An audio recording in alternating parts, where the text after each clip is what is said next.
Hello again. Well, this is a short video about grids and levels, but important for future workflow. So let's create grids and levels that we need in our project. Here we are in the ground floor with the AutoCAD drawing that we imported in the previous tutorial. Well, grids are simply put lines that govern and determine the flow of beams and location of columns. And to create them, go to either architecture or structure tab depending which discipline that you are working in. In my case, I will choose architecture and go to datum panel and choose grids. And start creating by clicking in one point and end it like so.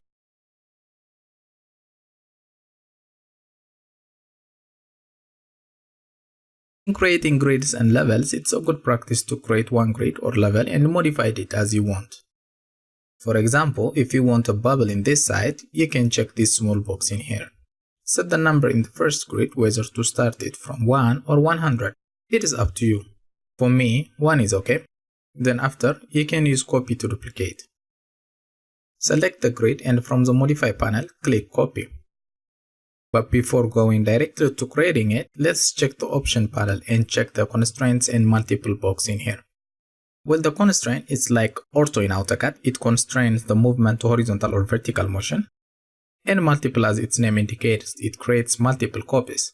This option is a default in AutoCAD, by the way.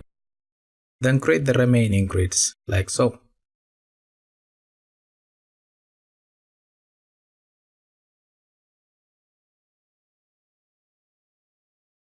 And you can see since Revit is smart implanted, it continues the numerical values in order. Let's finish with the vertical grids.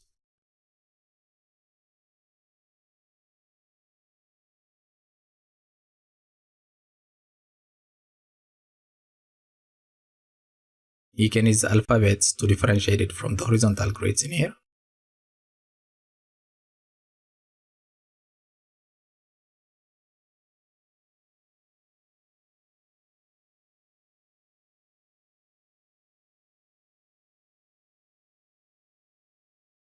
Well, next, what if you want to create irregular grid?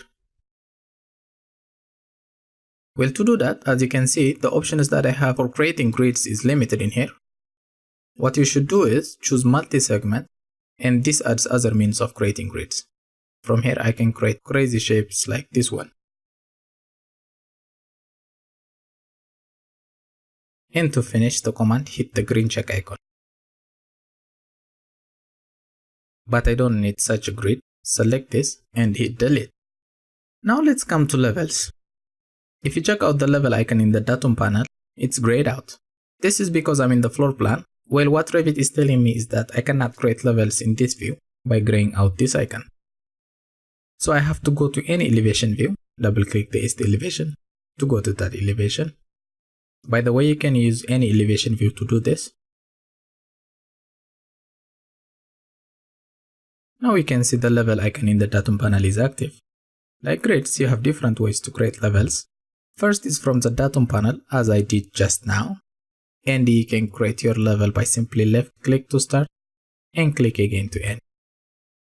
As you can see, I'm just creating the levels without taking into consideration their height. Well, this is the way you approach your design in Revit in general. First you create, then you modify.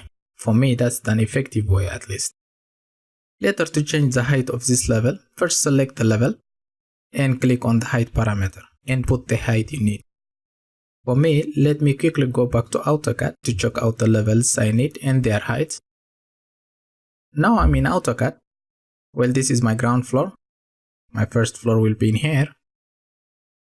And last floor will be the roof in this plane. So let's measure the height. My first floor will be at 513 meters from the ground floor. And roof level will be at 937 from the ground floor again.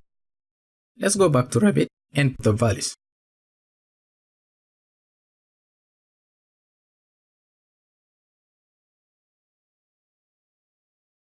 After that, all the levels are in place, and you can rename this level as 02_roof_level. And you can see the level that I just created appeared in the floor plan. How about if you want one level for reference and you don't want it to appear in the floor plan? Well, what you can do is go to levels. I will use a shortcut now. Then from the option panel, you can uncheck the make plan view and create it. I will make this short and click modify to go out of the command. And you can see the level didn't appear in the floor plan, and Revit makes this difference visible by color coding. This one is black and the others are blue. Okay, this is also a short introduction to grids and levels in Revit. And lastly, don't forget to subscribe and hit the bell icon for notification for upcoming tutorials. And if you have any questions, you can post it in the comment section.